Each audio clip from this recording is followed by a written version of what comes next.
Conveyancing is the word we use to describe the legal process and legal work behind transferring a property's title from one person to another.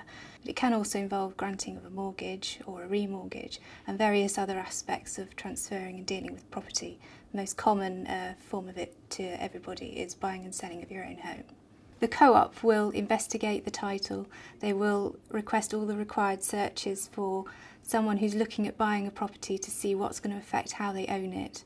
So the local authority searches, the water and drainage searches, everything and anything that will affect how you live in that property and how you own it. Conveyancing usually takes 8 to 12 weeks.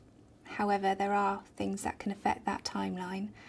If, for example, you're in a long chain, so there's a lot of buyers and sellers in that chain, everybody's got to get all their ducks in a row, if you like, in order to get to that completion date, and that does take some time to work out and bring together. If you have lenders or mortgages, you have to make sure your customer can comply with their requirements in order to proceed with the transaction.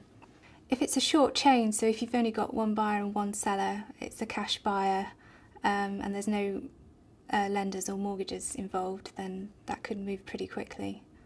It's up to the buyer whether they want to proceed without searches. They don't have to do it, but they're putting themselves at risk by not knowing everything about that property that they could potentially know.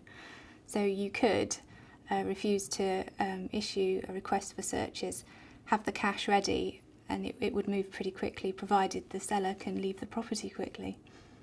I think when most people start looking for a conveyancer, they do look at the price first. However, I think they should consider whether a firm is reputable and established, like the co-op, who is also ethical and has very high standards and customer care.